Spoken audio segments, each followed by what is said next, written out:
이번 시간에는 상수도 시설 계획에 대해서 배워보는 시간을 갖도록 하겠습니다.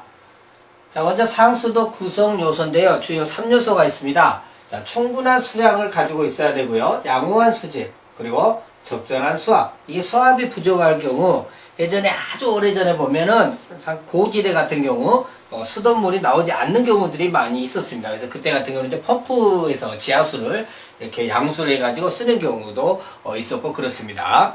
그래서 적절한 수압도 꼭 필요하다라는 거고요. 자, 상수도의 분류를 보시면 크게 수도는 일반 수도, 공업용 수도, 전용 수도로 나누고요. 자, 일반 수도에는 광역, 지방, 간이상 수도가 있고요. 전용 수도는 전용 상수도 또는 전용 공업용 수도 이렇게 나누어지고 있습니다. 자, 그럼 일반 수도에서요, 각종 좀 특징을 보시면 광역상 수도, 이것도 이제 간혹 한 번씩 물어보는데요.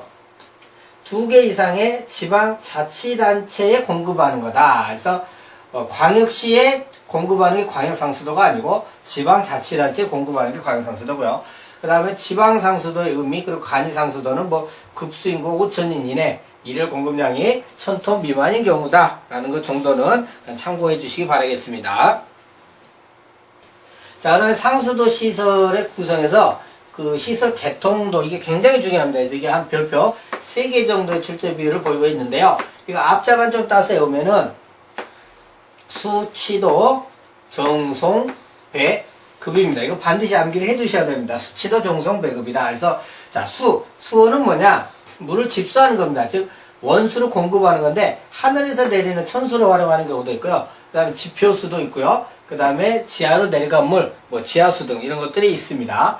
그 다음에 취수는 이런 수온을 취하는 거죠. 즉 필요한 수량만큼 취입하는 걸 취수라고 한다. 이 취수된 물을 도수는 뭐냐면 이 취수된 물을 정수장까지 운반하는 걸 도수라고 합니다. 도수. 그죠?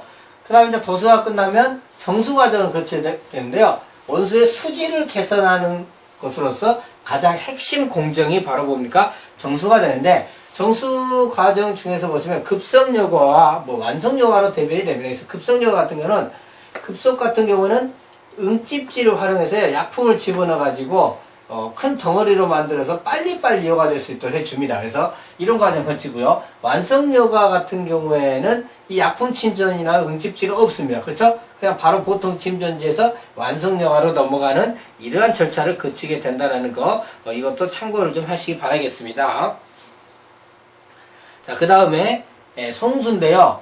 아까 정의했던 것들 중에서는 뭐 도수가 시험에 잘 나오죠. 자, 여기서도 송수. 이 송수도 가끔 시험이 나오는데, 왜냐면 송수도 수치도 정송 배급이잖아요.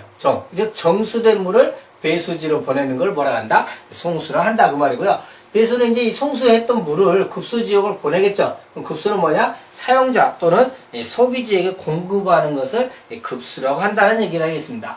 자, 상수도 시설 결정에 대해서 살펴보는데, 먼저 상수도 시설을 결정하기 위해서는요, 그 과정이 있는데, 계획연수, 인구 추정, 상수도, 보급률을 설정하는 이런 과정을 통해서 상수도 시설을 결정하게 됩니다. 그러면, 자, 상수도 시설의 계획연차는 얼마냐? 보통 몇 년? 5에서 15년간의 경제성을 고려하고 있더라. 이거 간혹 시험에서 물어봅니다. 그 외에도 뭐, 도시계획상의 장래 발전 가능성을 고려한다거나, 뭐 이런 것들 하는데, 만약 우리가 계획연도를 너무 길게 잡으면 공사비가 커집니다. 근데 해서 너무 또 짧게 잡으면 자꾸 이렇게 확장 공사를 해야 되기 때문에 오히려 또 공사비가 증대되는 이런 현상이 생기기 때문에요.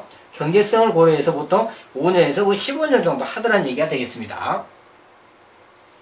자, 이번엔 계획급수 구역 및 인구 설정하는 방법을 알 수 있겠는데요. 자, 계획급수 구역에서는 크게 중요하게 다루고 있는 내용은 없습니다. 그다음 계획급수 인구 같은 경우는요.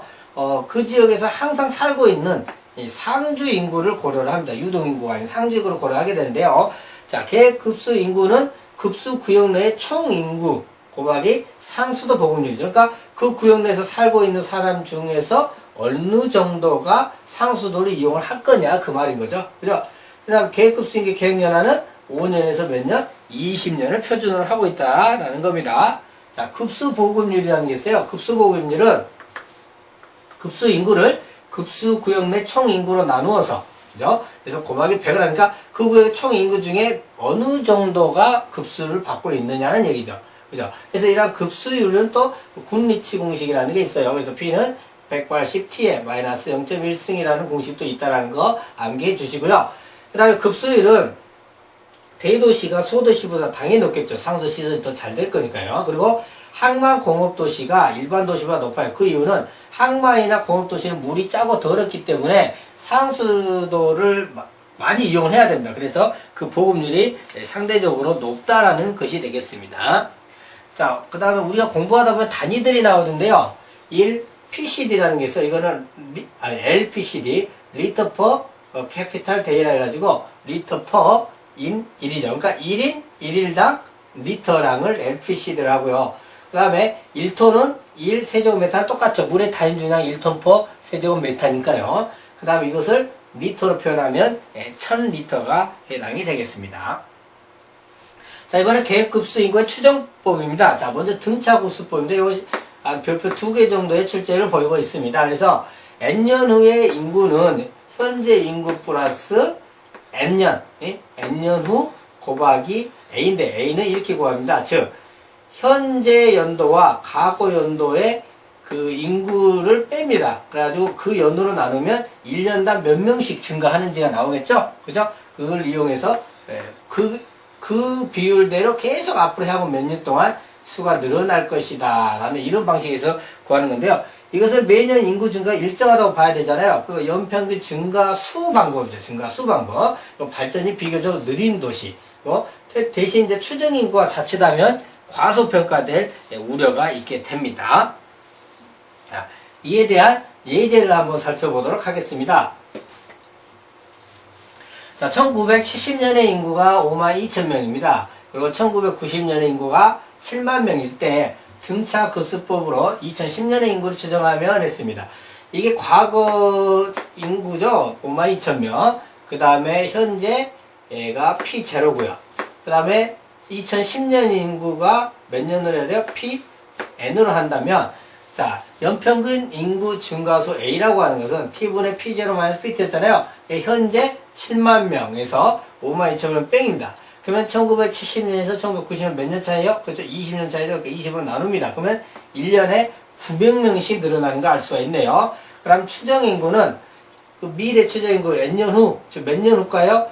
1990년을 데이터 자료에서 2010년 자료로 계산하는 거니까 20년 후겠죠. 그래서 20년 후는 현재 플러스 NA. 즉 현재 몇 명? 7만 명 플러스 20년 곱하기 매년 몇 명이 증가한다? 900명씩 풀었더니 8만 8천 명이 나온다. 자, 이렇게 푸는 방식입니다. 자, 이번엔 등비급수법인데요. 자, 등차급수법에 비해서 등비군시법은 출제 비율이 별표 4개 정도입니다. 그죠? 그래서 P에는 P0 가로 1 플러스 R의 N승꼴로 하는데 R은 뭐냐? Pt분의 P0의 T분의 1승에서 마이너스 1을 빼는 연평균 증가율이다 라는 얘기입니다. 그래서 이 연평균 증가율을 사용해서 문제를 풀게 되고요. 이거는 크게 발전할 가능성이 있는 도시 또는 현재 발전 중인 도시, 즉 인구가 활발히 증가되고 있을 때 대신 이것은 인구가 어떻게 돼요? 과대하게 평가될 우려가 있다라는 것입니다. 이에 대해서도 예제를 한번 풀어보면요. 자, 현재 인구가 20만 명이라 하네요. 그리고 연평균 인구 증가율 R이 4.5%인 도시의 10년의 인구를 등비급수법에 추정하면 했는데, 자, P에는 P0 1 플러스 R의 N승으로 구하잖아요. 현재 몇 명? 20만 명. 가로 1 플러스, 자, 연평균 인구 증가율이 4.5%니까 0.045죠. 그죠? 그거에 몇 승? N승이니까, 몇 년에? 10년 후니까 10승이다. 이렇게 되는 거죠. 이것은 얼마? 이렇게 해서 31만 594명이다는 이렇게 답이 나오게 됩니다. 자, 그 다음에 최소자승법인데요. 최소자승법은 통계학적인 방법입니다. 통계학적인. 그래서 과거의 인구 통계 자료를 이용해서 미래 인구를 분석하고 예측하는 건데요. 자, 이거는 과거 자료가 많으면 많을수록 정확하고 신뢰성이 증가하겠죠. 그죠? 근데 이 공식 작제가 조금 복잡하죠. 그래서 이런 비례식입니다. y는 equal ax 플러스 b라는 식에서 계산하고 있으니까요. 뭐 이런 것도 있다는 거 알아두시면 되겠고, 그 다음에 지수화승법, 즉 지수곡선법 있고요. 그 다음에 로지스틱 곡선법 있는데요. 로지스틱 곡선법 같은 경우에는 이렇게 식이 조금 복잡하게 생겼고요. 이때 K를 이용하는데 이게 뭐냐? 포화 인구입니다. 그래서 여기는 포화 인구 추정을 하는 방법이다. 이렇게 생각이 됐고, 이 포화 인구 추정이 굉장히 어렵습니다. 근데 이것만 제대로 추정을 해내면 가장 정확한 방법이 되겠습니다. 자, 이번에는 계획 급수량인데요. 자, 계획 급수량의 산정인데요. 계획 1일 평균 급수량은 1년간의 총 급수량을 365로 나누어서 풀고 있습니다. 자, 이것도 이제 출제율 별표 1개 정도 출제를 보이고 있는데요. 이러한 계획 1일 평균 급수량은 재정 계획에 필요한 수량을 따집니다. 그러니까 돈이 들어간다는 얘기죠. 즉, 약품, 전력, 사용량, 유지, 관리비, 상수도 요금 등은 이런 돈이 들어가는 것들을 산정하는데 사용되는 것이 바로 계획 1일 평균 급수량이라는 것입니다. 자, 그 다음에 이 계획 1일 평균 급수량은 계획 1일 최대 급수량의 70에서 85%를 표준으로 하고 있고요. 그다음 계획 1일 평균 급수량은 그럼 어떻게 보냐? 계획 1일 최대 급수량의 0.7을 곱하거나 0.8을 곱하는데 중소도시의 경우는 0.7을 곱하고 있고요. 대도시나 공업도시의 경우에는 0.8을 곱한다는 얘기죠. 그리고 즉 계획 1일 평균 급수량이라고 하는 것은 계획 1일 평균 사용 수량을 기반으로 해서 산출이 되고 있습니다. 다음은 계획 1일 최대 급수량인데요. 자, 계획 1일 최대 급수량은 출제일이 별표 3개 정도의 출제비율을 보이고 있습니다. 자, 이것은 1년 365일 중에서 가장 많이 쓰는 날의 급수량입니다. 그래서 상수도 시설 규모 결정의 기준이 되는 수량이고요. 계획 1일 최대 급수량은 계획 1인 1일 최대 급수량의 계획 급수 인구를 곱하면 계획 1일 최대 급수량이 나오겠죠. 그리고 계획 1일 평균 급수량으로부터 구할 때는요. 대도시나 공업도시의 경우는 1.3을 곱하고 있고요. 중소도시는 1.5를 곱해서 구하고 있습니다. 즉 이런 것들은 대도시나 공업도시에 비해서 중소도시가 어떤 변동성이 더 훨씬 더 크다는 얘기입니다. 더 안정적이지 못하고 어떤 사용량이 격차가 크다는 것을 보여주고 있는 것입니다. 물론 여기서도 보면 계획 1일 평균 급수량에서도 보면 중소도시가 더 0.7로서 1하고 거리가 더 멀어지잖아요. 그러니까 여기서도 보면 중소도시가 그 사용량의 어떤 편차가 좀 심하다는 걸 알 수가 있겠네요. 자, 이번에는 계획시간 최대 급수량입니다. 계획시간 최대 급수량은 이 공식이 어쩌다 한 번씩 나오고는 있습니다. 아무튼 계획시간 최대 급수량이라고 하는 것은 하루 중에서 사용수량이 최대가 될 때의 그 1시간당의 급수량을 얘기하는 거예요. 보통 이제 아침과 저녁 시간이 최대가 됩니다. 그리고 활동이 없는 오전, 즉 1시에서 4시 사이에는 최소가 되고, 그러니까 새벽에는 최소라는 얘기죠. 자, 계획시간 최대 급수량이라고 하는 것은요, 계획 1일 최대 급수량을 24로 나눠가지고요. 대도시, 공업도시에는 1.3을 곱하고, 중소도시는 1.5, 농촌이나 주택단지는 2.0을 곱하고 있습니다. 자, 이번에는 계획 급수량의 종류에 따라서 연평균 1일 사용수량에 대한 비율인데요. 이거는 별표 3개 정도, 아니 4개 정도 줘도 될 것 같네요. 그렇죠? 4개 정도의 출제 비율을 보이고 있습니다. 계획 1일 평균 급수량은 연평균 1일 사용수량의 100%죠. 그래서 계획 1일 평균 연평균 1일 사용수량을 기준으로 구하고 있다. 이 말이고요. 1일 최대 급수량은 연평균 1일 사용수량의 150%, 시간 최대 급수량은 연평균 1일 사용수량에 대한 비율이 225%라는 거, 이거 꼭 암기를 해 주셔야 되겠고요. 그 다음에 이러한 계획 급수량에 따라서 수도 구조물의 명칭이 있는데 이것도 별표 4개 정도의 출제를 보이고 있어요.